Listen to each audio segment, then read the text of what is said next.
How's it going, guys? Cameron here, Canadian Gamer. I've been meaning to do this video for quite a while. I know there's a few people out there in the community that are sort of on the fence about, starting up a YouTube channel, if you will. Very much for a lot of us, I know myself included, this is a hobby.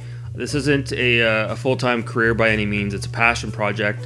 And when you're starting a YouTube channel, there's so many things that could be said about it. Having enough, I guess, courage to get in front of the video camera and to shoot these videos. Like, for the longest time, for the first couple of months that I was doing this, you do have, I don't want to say self-esteem, but you're uncomfortable in front of the camera is what I'm trying to say. So it takes a while to get comfortable in front of the camera and get into your own sort of way of shooting your videos. And once you get past that, everything else is, runs right along just like a stream, if you will. So, like I said, hopefully with today's video, I can maybe inspire a few of you out there that are on the fence about creating a channel to hop on board. And it'd be great to see some of you guys that are leaving these awesome comments in the comment sections. I could just imagine, if you could get in front of the camera, what you guys could do as well. So a lot of things to talk about. I don't want to make it too long of a video, but again, a few things. The first thing is when you're starting the channel, you see a lot of these channels that have these shotgun mics and these high production values. You don't need any of that. The most important thing that you need is yourself. You could have the best production values in the world, but if you can't get your point across in a way where your audience can understand what you're saying, or you're just you're out there, I don't want to get into it too much, but you're posting videos that are way off topic. You want to steer, keep it with, like, if you're talking about video games, talk about video games. If you want to rant a bit, that's fine. But we try to keep it as positive as possible. I know sometimes the toxicity can rear its ugly head, but again, whatever you want to post on your channel, that's up to you. But I guess today's focus, we're going to not really talk so much about that, but we're just going to talk about mainly what I use to shoot my videos. So the first thing you'll notice is I've got my sign over here. So what I did there was I went to a local thrift store, and there was a picture in the back. I took the picture out of the frame, and then the image, I created that on my desktop. It was just an image of the game Out of This World. And I went to one of those free, it's kind of like a GIF site, and you can put in the font. And I put that on there. And then I saved the image to an SD card, and then I brought that down to my local Staples, and they can actually blow up the print. So they blew up the print to match the size of the frame. And that's what I have there. I didn't spend hardly any money at all. This whole thing probably cost me about $30. So the print probably cost more than the frame. So why do I have the picture up? Because a lot of channels out there, I don't necessarily have an issue with it. I just don't see myself doing it. They'll actually put their channel branding like right on their shirt. I thought about doing that, but that's just really not my thing. So I think this is a better representation of what I like to present on the channel. And actually, I got this idea. I'm not really good terms with the guy anymore, but Escape to Gaming, Dean had a backdrop where he had Escape to Gaming on the back of his wall, and that sort of gave me the idea to do that on my channel. And I think it's pretty cool. The way I have it positioned is it's kind of like over on the right, I guess you'd say my left shoulder, and then I've got some games over here. It's not overbearing. I don't have, a whole wall of games behind me. No offense, Ken. But you get the idea. So it's just little things like that. As far as lighting is concerned, there are, speaking of Ken, he can probably point you in the right direction. There are places online where you can buy fairly inexpensive lighting props that will definitely enhance your visuals, because if you can get some decent lighting in your room, it's just going to give off that much more of a professional look to your video. With me, I didn't really go that route. I just bought, like a real bright high-end bulb for my ceiling fan in this room, and it's bright enough to illuminate the room, if you will. So what am I doing as far as editing software is concerned? Again, I'm using Sony Vegas. This is Movie Studio 15, not a very expensive piece of software. I think it cost me $40 or $50. I bought this at Staples as well. That being said, you could just as easily go on to the Sony Vegas website and download a copy of Sony Vegas as well. At first, it was a little bit intimidating using this software, but after a while, I got the hang of it, and I'm pretty good at using it now, and I'm thinking about upgrading the software very shortly as well. So, yeah, Sony Vegas Movie Studio 15 is all that you need. You can create simple transitions on this. You can splice video together, good overlays.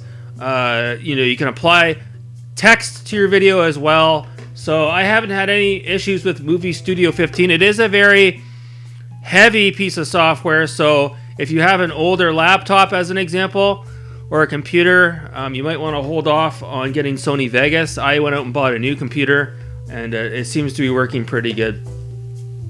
As far as my recording equipment is concerned, again, it's no secret. I'm using it's not actually a Rock Band mic, but it's a Logitech mic. Logitech actually makes the Rock Band mic.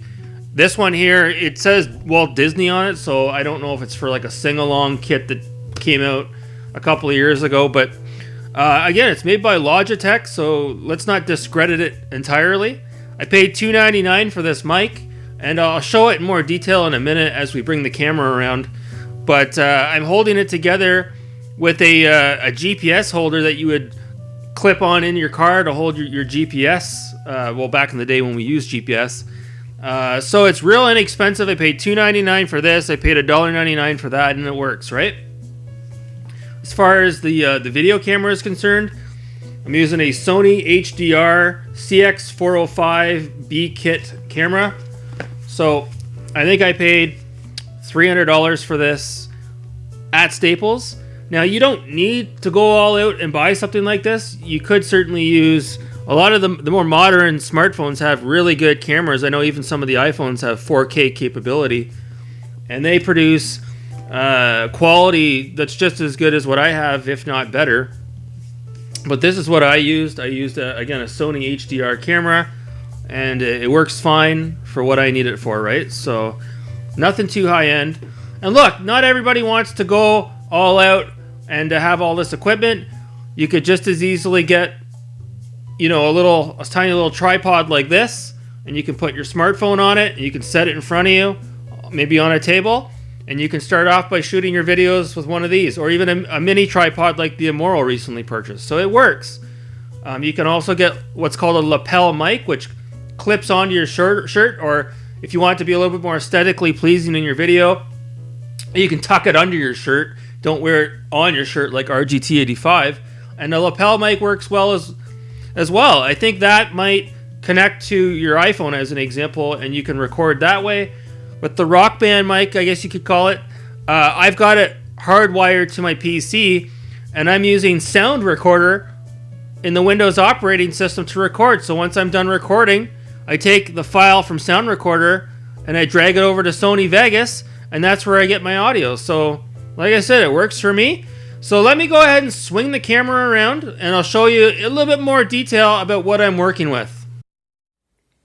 Alright, so let me show you a closer look at what I'm using here. Again, nothing spectacular. I'm using a Kodak. Kodak was even a company anymore. Kodak tripod, which I paid $20 for at my local factory direct. And then obviously I've got the camera here. So obviously you can see like this. It's not a real big deal here. And then over here, just an idea for you guys, but you pick these up at Walmart for the cost of a burrito. So you could just hook up this light like this, right? And then you can just, you got a little bit more light. That's always an option as well. I don't use it that much because it gives off a little bit of a yellow tinge. But, that's an option as well. And like I said, the backdrop here's the frame. Again, I didn't spend a lot of money for it. and that's the print as well. So, and then I've got just a basic chair, nothing crazy. And I've got this foldable, kind of like an entree, like a dinner table. So you got something to rest your arms on. So that's it. That's all you really need. And then I just want to quickly show you guys Sony Vegas as well. So you can see here, sorry for the shaky camera work here. But you can see here, this Sony Vegas. I don't want to go into too much detail, but just show you as an example, this is my intro. And I can pull it right down. You pull it down and there's the audio. If I were to pull over, you know, the audio from Sound Recorder, right? What you would do is you would pull it into here and you would drop it down here, right? And then you could always just cut the music out of the intro if you wanted to, and you could put your voice over here as an example. So what I do is typically I pull over, you know, my video file from the Sony camcorder into Sony Vegas, right? So it's right up here on these lines, but then I drop the audio all the way down because the audio on the camcorder is not that good. And then I take the audio file right from the mic and I drop it down into here. So I match up. I leave it up like this, and the audio file down here, I match up the wavelength, right? So it's right on, and it matches. And then that's when I drop this down. And so I've got the separate audio file here, and I've got the video up here. So it works rather well. It works for me. Like I said, if you guys want me to do more Sony Vegas videos, I can always do that as well. So let me just swing back to the main desk, and we'll end this video. Yeah, so that's it. As you can see, you can have a lot of fun doing this. I get it. Not everybody has the time of day to be fooling around with stuff like this. You know, these days I got a little bit more time on my hands. I don't really have a lot of commitments outside of work. So it is nice to have this hobby channel. And again, the biggest takeaway is, again, don't stress about the production values. That stuff can come with time. Just worry about being able to provide a good delivery. I'm not saying I'm the best with my delivery. Sometimes I'm the worst.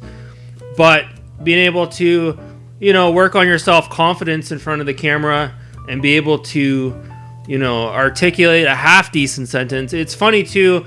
I know I hate to keep bringing you up, Ken, but I think you and me can sort of relate in a way. It's funny when you look at some of our videos now and then you go back to, you know, one of the first videos that were on your channel or on mine. It's almost, you know, sobering to watch something like that, to see how far our channels have come.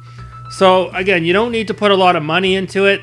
The importance is to have fun and to be yourself. You know, try to keep it real. You know, don't try to take on an alternate personality, because it just comes off as fake and forced. You want it to be natural. Yeah, sometimes I do my skits here and there, but for the most part, I'm keeping it real. Like, you see me talking right now? This is how I would talk to you if you were in my living room. I'm acting like a normal human being. You know, it is important to keep looking at the camera. Sometimes I'll look away, and you got to keep it in the back of your head to look at the camera. So that's important too.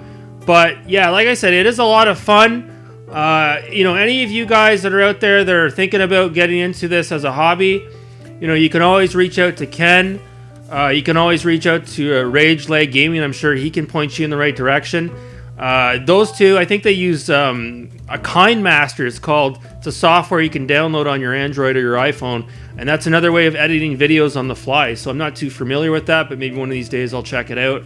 But like I said, if you're on the fence, if you're uneasy about making videos, you know, hopefully this video will spark some interest and you know, encourage one of you guys out there to start making videos as well. So that's going to do it, guys. I really appreciate that. Thank you so much for tuning in. I know this wasn't for everybody. People are wonderful and beautiful. You take care.